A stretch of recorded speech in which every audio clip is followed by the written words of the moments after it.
Welcome back, everybody, for another deep dive. This time, we're going to be doing something a little different. We're going to be taking a deep dive into a part of a book that most people skip over, the Acknowledgments. And the book we'll be looking at is The Power of Habit, the one by Charles Duhigg. Oh, yeah. And specifically, what we're going to be trying to do is figure out what, if any, hidden gems are lurking there. What can we learn from this section that, most people just kind of breeze past on their way to the meat of the book? Well, I think what's fascinating about acknowledgments is that they really give you a glimpse into the author's journey. It's like a window into, not only the people that help shape the book, but also, the struggles and the collaborations, really all the influences. And it's really interesting to see that, even a nonfiction work like The Power of Habit doesn't just emerge in a vacuum. Yeah, that's true. I'll admit, when I first looked at this, I was kind of thinking, okay, acknowledgments, like how interesting can this be? But when I actually sat down and started reading through it, I was really struck by, first of all, the sheer number of people he thanks. Like, I mean, it's pages and pages of names. Mhm. And it made me realize that, it's not just a quick shout out. This is a whole community of people that he's acknowledging. Oh, absolutely. Yeah. You have editors, fact checkers, researchers, and all these other people working behind the scenes to bring a book to life. Mm. And I think Duhigg acknowledging that, vast network really, really speaks to the collaborative nature of any book, even nonfiction, knowledge creation in general. And there are some really interesting little snippets in here in these acknowledgments. For example, he talks about how his editor, Andy Ward, has editing skills that are so good that his friends actually thought he was exaggerating about how good his editor was because, quote, they were drinking at the time. So, I mean, that kind of gives you a little window into, maybe the after hours world of publishing. Yeah, I think it's a humorous touch, Yeah. but it also subtly reveals, just how intense the editing process can be. I mean, maybe sometimes you need a little bit of liquid courage to get through those late night revisions. And then, and then there's this really funny part where he thanks, quote, some obscure deity for his good fortune at Random House. I thought that was hilarious. Like, even serious authors like Duhigg can kind of have a chuckle about, the whole publishing journey and how it can be a little bit, serendipitous. And I think it also, it shows that he doesn't take himself too seriously. Yeah, He yeah. understands that, luck, whether it's divine intervention or just plain luck, plays a role in any creative endeavor. But beyond the humor, what really struck me was just the genuine gratitude that he expresses. Like, for instance, he describes his agent, Scott Moyer's counsel, as being as invaluable as it is generous. And I think that really speaks volumes about the trust and respect that they have between them. Oh, yeah, absolutely. And I think a lot of that trust probably stems from Duhigg's background. He was an investigative journalist at the New York Times. And in that field, developing sources and building those kinds of relationships is crucial. And it seems like he brought those skills to book writing as well. Yeah. And you can really see that reflected in the really impressive list of experts that he thanks. He mentions, Warren Bennis, who's like a leadership guru, former NFL coach Tony Dungy, even Howard Schultz, the Yeah. former CEO of Starbucks. Like, that list alone really kind of speaks to the depth and breadth of research that went into the power of habit. Absolutely. And it's almost like, he's giving us this roadmap to further explore these topics through the individuals who actually, helped shape his thinking.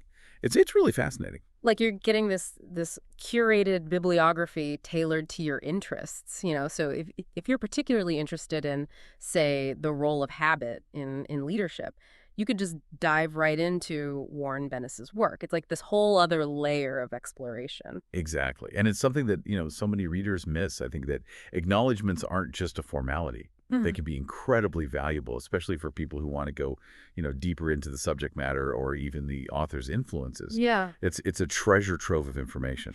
Yeah, and then there was this other passage that I thought was really interesting where he talks about offering his sources the chance to actually review facts and even granting confidentiality in some cases, which is just, I mean, that's really impressive to me. Oh, for sure. That level of transparency and commitment to ethical practices is commendable. I mean, it Mm. really speaks to Duhigg's dedication to accuracy and fairness, which, are essential qualities for any journalist, really, whether they're writing a book or an article or anything. Yeah, and it kind of makes you trust the information even more, knowing that he took these extra steps. He even thanks the cover designer, Anton Iachnovets. I never really thought about acknowledging the visual aspect of a book, but it makes sense. It's like every element involves somebody's creative effort. Absolutely. And of course, he thanks his family, and you can just kind of feel, the strong support system that he has. And, I imagine that that must have been, really crucial during the long and often isolating process of writing a book. Yeah, it's a good reminder that even, groundbreaking works like The Power of Habit are often born out of a network of love and encouragement. It's that human element that, often gets overlooked. So far we've kind of seen how these acknowledgments reveal the collaborative nature of writing, Duhigg's ethical approach, even his kind of quirky sense of humor. What other hidden depths do you think we can uncover as we keep exploring? Well, one thing that really stood out to me was a passage where Duhigg actually talks about his approach to sourcing. And he mentions that he gave his main sources a chance to review the facts and comment on, how he was portraying the information. That's really interesting because that level of transparency, it's not something you see all the time. Right. It highlights his commitment to accuracy, which I guess makes sense, given his background as a journalist. Exactly. It really speaks to a rigorous fact-checking process. I mean, he's not just gathering information, he's actively involving his sources, you know, to ensure that he's presenting, a fair and accurate representation of their experiences and expertise. Yeah. And then he even mentions granting confidentiality to certain sources, which, it makes you realize that even a book like The Power of Habit, which, on the surface seems like it's exploring these everyday topics, habits, it might actually touch upon some sensitive information, potentially even controversial stuff. That's a great point. And I think his willingness to protect his sources' identities, really speaks to, the importance of trust in investigative journalism.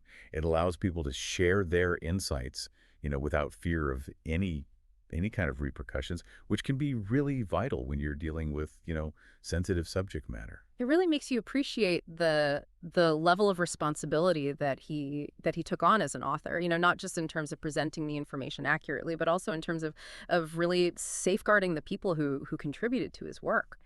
So we've been talking about all these fascinating insights from Duhigg's acknowledgments, but for someone listening who might be thinking, okay, but why should I care about this section of a book?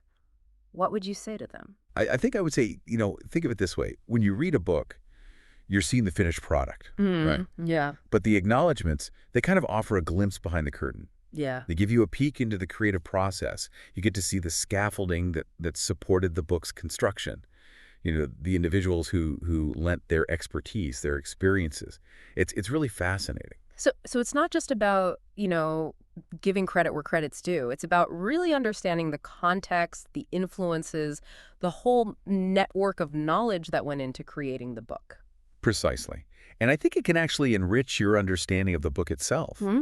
You know, you might discover new authors or researchers to explore, just based on Duhigg's acknowledgments. Sure. It's almost like he's providing a personalized reading list, Yeah. curated based on the very topics that you're engaging with in The Power of Habit. It's like a hidden treasure map for curious minds, Like instead of just passively consuming the information, you're kind of invited to actively engage with this whole wider world of knowledge that surrounds the book. Exactly. And it turns the reading experience into something much more interactive, multidimensional. It encourages readers to go beyond the surface and really delve deeper into the ideas that resonate with them.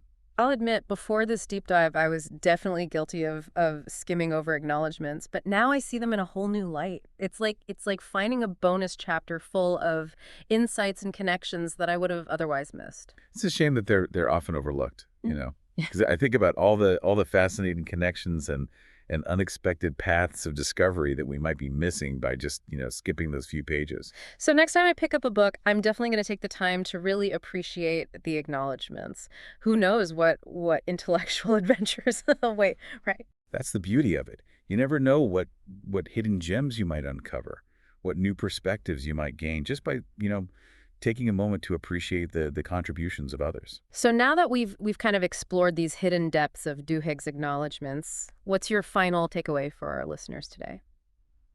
Well, I think my final thought would be this, next time you pick up a book, uh, Don't just dive right into that first chapter. Take a moment, just a few minutes even, and flip to the back and just take a look at the acknowledgments. You might be surprised what you find there.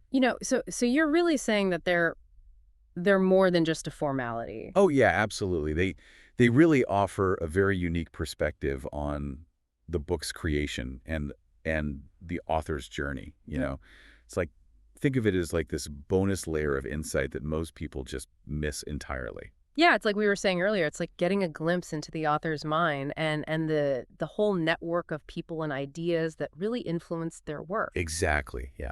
Almost like you're getting like a behind the scenes documentary for the book. Exactly.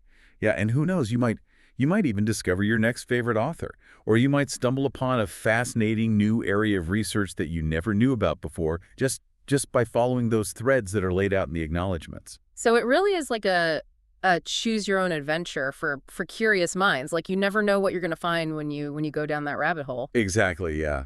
That's Uh, that's the fun of it. well, I definitely have to say that this deep dive has completely changed how I view Oh, acknowledgments. me too, absolutely. It's been a pleasure exploring these often overlooked passages with you. And I really hope that our listeners will now see acknowledgments with fresh eyes and a sense of curiosity. I hope so too. Well, thanks for joining us on this deep dive, everybody. And we encourage you, the next time you pick up a book, take a closer look at the acknowledgments. You might be surprised at the hidden gems you uncover.